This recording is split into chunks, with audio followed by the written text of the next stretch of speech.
So here's the additional information that we were able to obtain. A great report from the T-Mo report. I will leave it in the description down below so you guys could check it out in its entirety.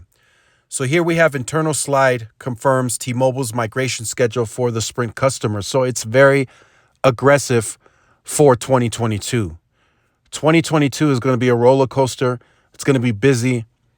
It's going to be very competitive.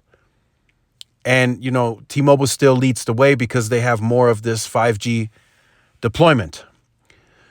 So we'll go through the slides very quickly here. So there is a Sprint integration timeline internally, of course, and there's going to be now that the Sprint customer is allowed to keep their plan.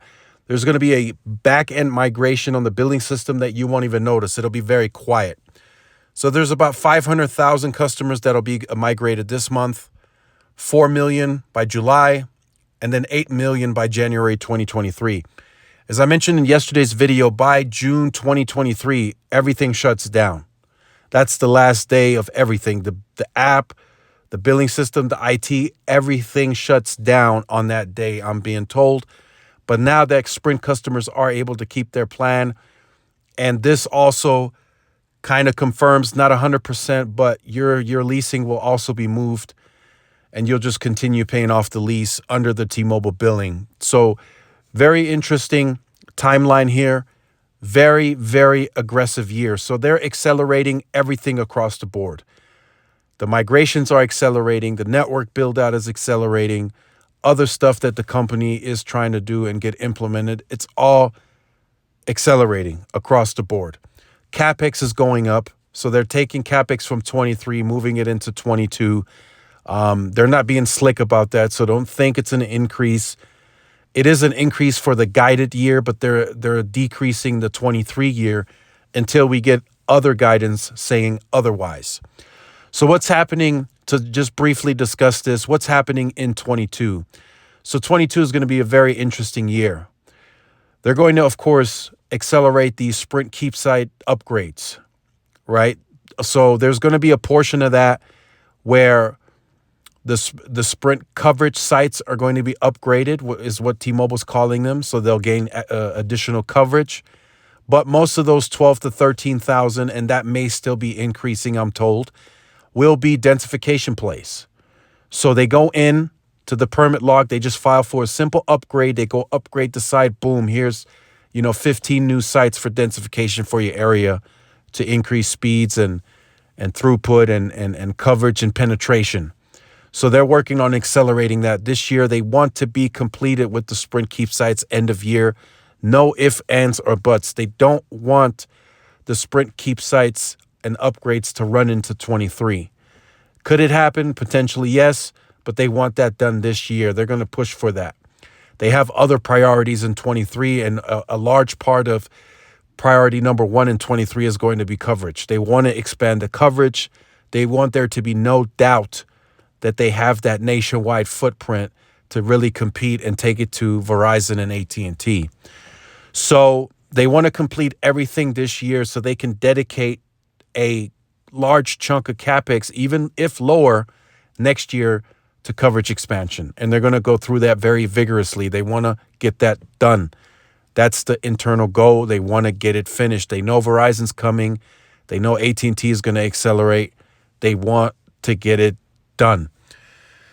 So that's going to be on the agenda. I'm seeing them file for permits, very high volume in my area, to sites that they've already upgraded with all the latest and greatest N41, N71. So I'm keeping track of that for you guys to see what's happening at the sites.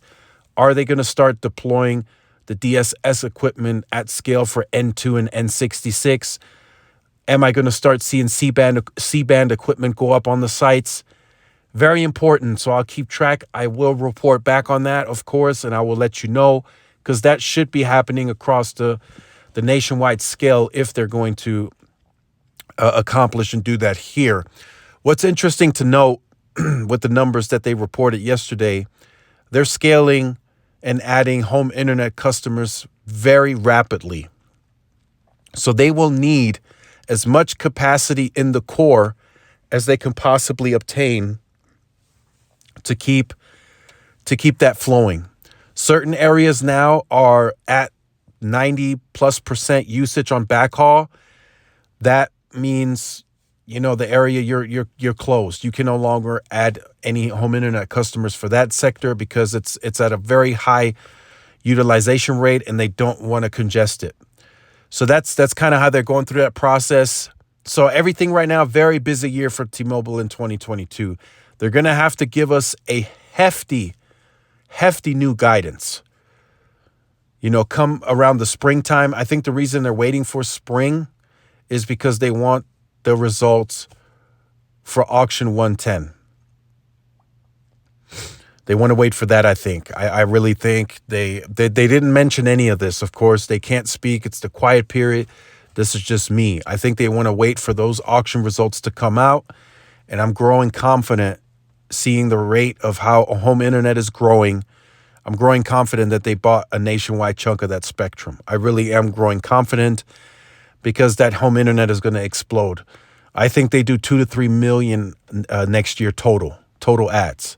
So they go from 646,000 to a number between 2 to 3 million by the end of next year. And I think the rural deployments that they're doing this year to go from 200 to 250, which I think they do more than that actually by the end of next year. I think they get to 270. That's my take. But that allows them a bigger opportunity to grow that home internet. But they will need more spectrum.